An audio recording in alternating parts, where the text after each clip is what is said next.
Lecture में हम लोग भूगोल के विकास के इतिहास का अध्ययन करेंगे।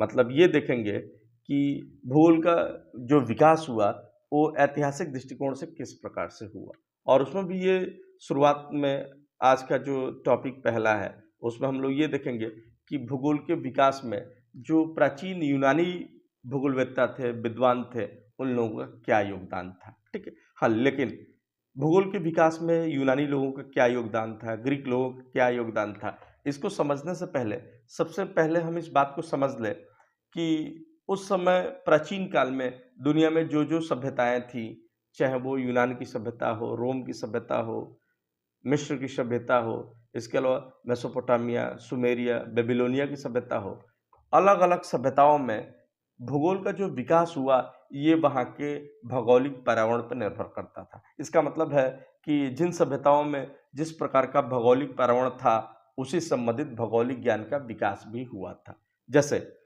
जो आज का चाल्डिया, असीरिया, बेबीलोनिया, सुमेरिया की सभ्यता थी, वो आज के इराक के आसपास डेवलप हुई थी, विकसित हुई थी। और ये जो क्षेत्र है, ये बिल्कुल मरुस्थलीय क्षेत्र है और मरुस्थलीय क्षेत्र होने के कारण ये लगभग साल के अधिकांश समय तक ये क्लाउडलेस बादल रहित होता है। बादल रहित होने का परिणाम ये होता है कि आकाश साल भर खुला होता है। यही कारण था कि मेसोपोटामिया, बेबीलोनिया, अ, चाल्डिया, असीरिया, सुमेरिया इन लोगों ने खगोल विज्ञान के विकास में विशेष तौर पे योगदान दिया क्योंकि ये लोग ऐसे भौगोलिक क्षेत्र से आते थे कि जहाँ पे बादल लगभग न के बराबर होते थे वर्ष भर और खुला आकाश था, जिसका परिणाम ये था कि इन लोगों का खगोल विज्ञान के विकास में योगदान था। उसी प्रकार यदि मिस्र की सभ्यता के लोगों के योगदान की बात किया जाए, तो मिस्र में नील नदी की घाटी, कटा-फटा जो धरातल था, जिसका परिणाम था कि यहाँ पे ज्यामितीय गणित का खास तौर पे विकास हुआ। उसी तरीके से यूनान और रोम की सभ्यता की बात किया जाए, तो आज जब हम लोग भूगोल के परिप्रेक्ष्य में देखते हैं, तो जो यूनान और रोम की जो भौगोलिक स्थिति है बेसिकली वहाँ पे है जहाँ पे कन्वर्जेंट प्लेट बाउंड्री मतलब जो अभिसारी प्लेट किनारा गुजरता है और जिसका कारण ये है कि यहाँ पे ऊँचे-ऊँचे पर्वत हैं, जो जिसमें से ऊपरी भाग पे साल भर बर्फ जमा रहता है। उस उन हिमानियों से निकलने वाली नदियाँ हैं, इसके अलावा यहाँ पे भूकंप है, ज्वालामुखी है। तो जो यूरोप और जो यूनान और रोम के भूगोलवेत्ता थे, इन चीज़ों को उन लोगों ने अपने जीवन के आरंभ काल में ही देखा था। इन चीज़ों का अनुभव किया था, जिसका परिणाम ये था कि यहाँ पे भौतिक भूगोल में भू-आकृति विज्ञान, जलवायु विज्ञान का विशेष रूप से विकास हुआ। उसी तरीके से प्राचीन कालीन भारत में भूगोल के विकास की बात किया जाए, तो जो भारत का भौगोलिक पृष्ठभूमि है, यहाँ पे ऊँचे-ऊँचे पर्वत हैं, पठार हैं, नदियाँ हैं, डेल्टा बनाने वाली नदियाँ हैं, पर्वतों के ऊपरी भाग में बिल्कुल बर्फ जमा हुआ। तो इन चीज़ों की वजह से जो प्राचीन कालीन भारतीय भूगोलवेत्ता थे, इन लोगों ने भी भूगोल के विभिन्न शाखाओं के विकास में योगदान दिया। तो ये हम लोगों ने देखा कि प्राचीन कालीन जो भूगोल का विकास हुआ और अलग-अलग सभ्यता केंद्रों पे हुआ, तो किस सभ्यता केंद्र पे भूगोल के किस शाखा का विकास हुआ, ये इस बात पे डिपेंड करता है कि उस सभ्यता का जो ज्योग्राफिकल एनवायरनमेंट था, भौगोलिक परिवेश था, वो किस प्रकार से था, ठीक है? अब हम लोग शुरुआत करेंगे, जैसा कि हम लोगों ने देखा कि प्राचीन कालीन भूगोल के विकास में ऐतिहासिक तौर पे जो हुआ, उसमें यूनान के लोगों का क्या योगदान था, ठीक है? तो यदि प्राचीन कालीन यूनानी भूगोल के विकास में देखा जाए, तो यहाँ का पहला भूगोलवेत्ता होमर को माना जाता है, ठीक है? और होमर वास्तव में महाकाव्य लेखक थे और इन्होंने 2 महाकाव्यों की रचना की थी, एक इलियड और ओडिसी मतलब जिस प्रकार से भारत में रामायण और महाभारत को महाकाव्य की संज्ञा प्रदान की जाती है, उसी तरीके से यूनान में होमर द्वारा रचित जो इलियड और ओडिसी है, उसको महाकाव्य की संज्ञा प्रदान की जाती है और इसमें वर्तमान समय के यूनान और अगल-बगल का जो भौगोलिक स्थितियाँ हैं, उसके बारे में व्यापक इन्होंने ज्ञान दिया है इस इलियड और ओडिसी के माध्यम से।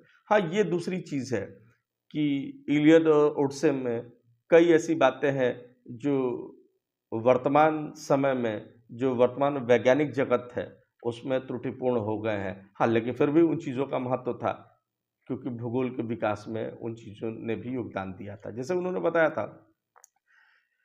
कि जितनी बड़ी पृथ्वी है, उतना ही बड़ा आकाश है, और आकाश एक कटोरा की तरह है, मतलब अवतल कटोरा की तरह है, और ये ऊंचे-ऊंचे पिलरों पे टिका हुआ है, और जो पिलरों का नेतृत्व है, ये पिलरों का जो स्वामित्व है, ये एटलस देवता के हाथ में है। ठीक है, मतलब ये कई बातें ऐसी हैं जो आज के वैज्ञानिक दौर में अवैज्ञानिक हो चुकी हैं, लेकिन फिर भी इनका महत्व है, क्योंकि भूगोल के विकास में इन चीज़ों ने भी योगदान दिया था। ठीक है? उसके बाद होमर के बाद यूनान में भूगोल के विकास में जो अगले भूगोलवेत्ता थे, वो थेल्स थे। और थेल्स के बारे में एक खास बात थी कि इन्होंने माना था कि जो जल होता है, जल को उन्होंने बेसिक एलिमेंट माना था, मतलब जल को उन्होंने मूल तत्व माना था, और वास्तव में बताया था कि चाहे ब्रह्मांड हो, सूर्य हो, तारे हो, कोई भी चीज़ हो, हर चीज़ की रचना जल से इन्होंने माना था। ठीक है? फिर इनका सबसे खास योगदान ये था कि इन्होंने गणितीय भूगोल का विकास किया, और आज जो तरह-तरह के मानचित्र बनाए जाते हैं, ये वास्तव में गणितीय भूगोल के ही सिद्धांत पे बनाए जाते हैं, और गणितीय भूगोल के विकास के क्रम में ही इन्होंने तरह-तरह के प्रमेयों का विकास किया था, जो आज भी ज्यामिति में इस्तेमाल किए जाते हैं। और इनका एक फेमस कथन था कि इन्होंने 28 मई 585 ईसा पूर्व में इन्होंने एक भूकंप की भविष्यवाणी किया था, और ये काफ़ी चर्चा में था, और आज के ग्रंथों में भी जो पुराने दौर में लिखी गई हैं यूनान में, ये कथन उनका काफ़ी चर्चा में रहा, जो उन्होंने भविष्य की जिसमें उन्होंने भूकंप के बारे में एक विशिष्ट तिथि पे भविष्यवाणी किया था। ठीक है? थेल्स के बाद यूनान में भूगोल के विकास में अगला जिसका योगदान था, वो एनेक्सिमेंडर थे। और एनेक्सिमेंडर के बारे में बता दें कि एनेक्सिमेंडर भी थेल्स के ही शिष्य थे, और जिस प्रकार से थेल्स ने गणितीय भूगोल के विकास में, मतलब मैथमेटिकल ज्योग्राफी के विकास में योगदान दिया था, उसी तरीके से एनेक्सिमेंडर ने भी गणितीय भूगोल के विकास में योगदान दिया था। वास्तव में ये कहा जा सकता है कि यूनान में जो गणितीय भूगोल का विकास हुआ, इस गणितीय भूगोल के संस्थापक सदस्य के तौर पे थेल्स और एनेक्सिमेंडर ही थे। ठीक है?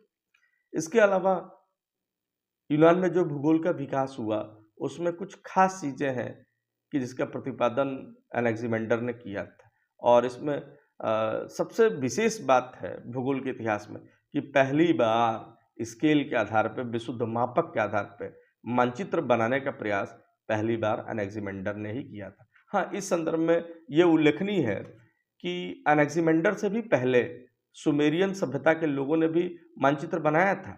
हाँ, लेकिन जो सुमेरियाई सभ्यता के लोगों ने मानचित्र बनाया था, वो स्केल पे आधारित नहीं था, मतलब पूरी तरह से वो मापक पे आधारित नहीं था, बल्कि सुमेरिया के सभ्यता के लोगों ने जो मानचित्र बनाया था, बेसिकली वो पिक्टोग्राफिकल मैप था। इस तरीके से हम कह सकते हैं कि यूनान में भूगोल के विकास में जो थेल्स और एनेक्सिमेंडर थे, वास्तव में इन दोनों लोगों को सामूहिक तौर पे गणितीय भूगोल के संस्थापक या प्रतिपादक की संज्ञा प्रदान की जा सकती है। ठीक है? यूनान में भूगोल के विकास में जो अगले प्रमुख भूगोलवेत्ता थे, उनका नाम हिकैटियस था, और हिकैटियस ने एक फेमस बुक लिखा था जिसका नाम था जस्ट पीरियोड्स। वास्तव में जो जस्ट पीरियोड्स है, हिंदी में कहा जाए तो यूनान और अगल बगल के जो तटीय क्षेत्र थे, उसी तटीय क्षेत्रों का व्यापक सर्वेक्षण और विश्लेषण किया गया।